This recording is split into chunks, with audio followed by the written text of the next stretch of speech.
Welcome back to Manchester United Michael Carrick. Now, firstly, I want to wish him the absolute best of luck, and I genuinely hope he crushes it in his time as caretaker head coach. Secondly, good luck. He's got a hell of a job, but I want to talk about what Carrick must do immediately at United, because I think it's fair to say there is a lot to cover in this.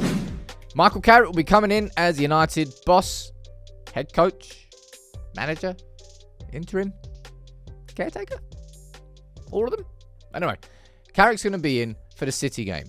And I asked you in the live show today, I said, look, if you could write a list of like the immediate things that Carrick's got to fix, what would you choose? I'm going to run through the list that you gave me and then my top 5. And let me know in the comments, what do you think are the priorities for Carrick at United? Because this is a tough job, man. Even tougher for the fact that his first 2 games are against City and Arsenal, where results, of course, are going to be the definer. We've got 17 games, I think, left this season. Champions League football is the aim. It feels like United are probably underdogs, but it's possible if we string results together.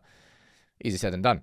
Now, I asked you what you would choose as the immediate to-do list, and this is what you said, all right? Getting United some clean sheets. Quite a lot of you don't like Delo. I'm in that gang too. Controlling a game of football. Playing young players. I'm not sure I agree with that one. Anyway, make attackers more clinical, more tempo in our play, better game management, and more crosses for Šeško. That was the list that you ran through. There were more comments coming in, but that was like the main framework of it. I'm going to run through mine now, my top 5. I'll try to think about this in order. And this is what I went for. Number 1. This here, like fixing the mental side of United's players, the fragility, the fact that, how many times this season have we let go of leads? How many times this season have we been affected by, how many times, not just this season, just in general? This is a really difficult one. And my honest opinion on this is that the only way you fix it is by winning games of football. By winning so many games of football that you forget that you were mentally fragile. You bury it with results. You bury it with wins.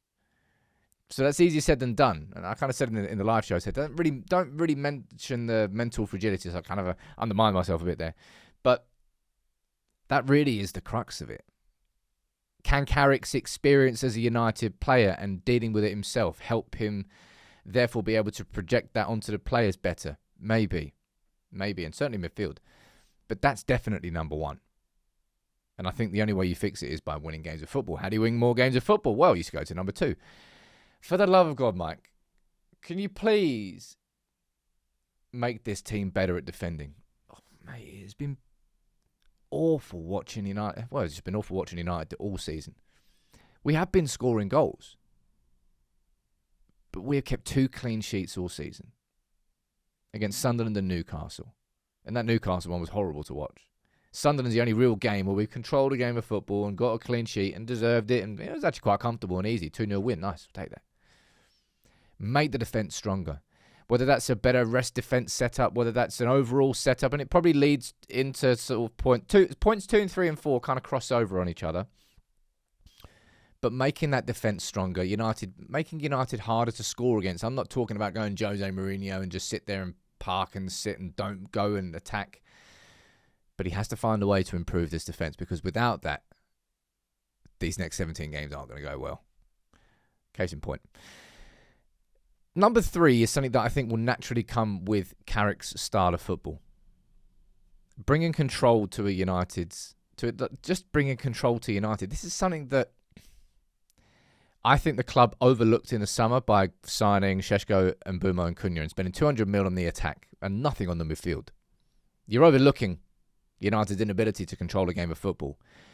Carrick's going to have to make sure that the spaces between the defence and the midfield and the attack aren't so huge that Carrick and Mainu and whoever's covering that ground has that much ground to cover, because they're not great ground coverers. And I don't want to play Bruno deeper, so it's not really part of the conversation. Bring control to United's approach, and Carrick will. He is a patient manager in terms of how he builds up his football. It's not just like, boom, knock it long, 2 passes, it's got to go over the top for a running behind. Sometimes that will make sense. That'll be the best approach. But largely, United are going to have more possession. Largely, United are going to have more than 50% possession in most games under Carrick if he gets his own way. And if you look at those games under Amrim, we only really won games where we had less than 50% possession because we played faster, because we played more direct. It's going to have to be the total opposite under Carrick. So that's probably the biggest shift in approach, shift in style and shift in tactics between anything we've seen so far and Carrick. And a lot of that is linked to control. Number 4.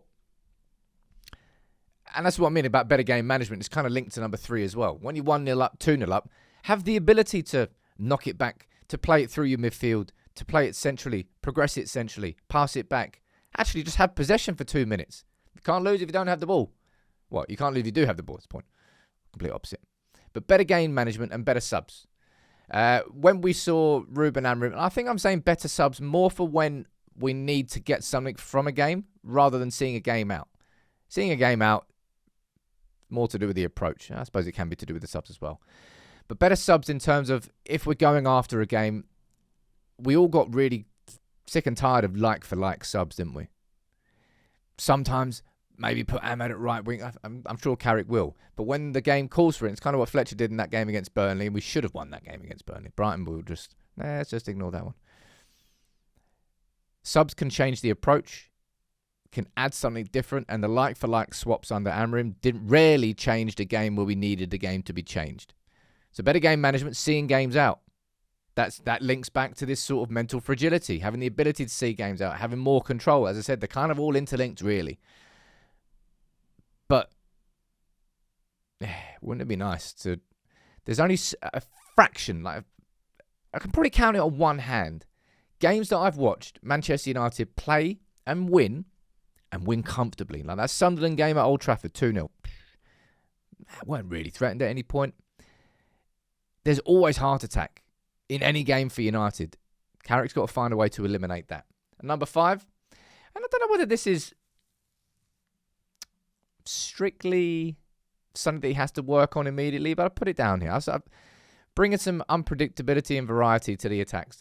Carrick's going to bring some width, overlapping fullback who's pushed it up, so then you've got 3 at the back. I've already ran through that in my tactics video. Well, I will do, actually, because it might not be released yet. Also, the wide players, so whether that's Mbeumo, whether that's Ahmad on the right-hand side, you're going to stretch the team. So we should be able to get more crosses in towards Šeško, which is what somebody suggested in the show today, and I agree with that. Got his first headed goal from the corner against Brighton. Last time I talked about Brighton. But I want to see that. We all want to see that. Carrick knows that. There's certain things that you kind of don't have to tell Carrick. All right? You have to speak about the cliches or the DNA, but he knows it inside out. The players do as well. Will the experience of him at United help, and will that translate towards maybe helping that? Potentially. I don't quite know, but that's my 5 there.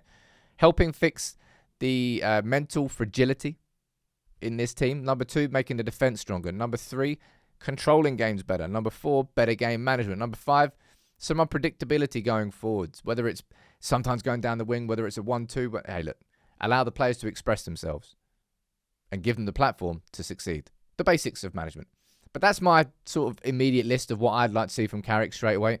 He's only got 2 training sessions between now and City.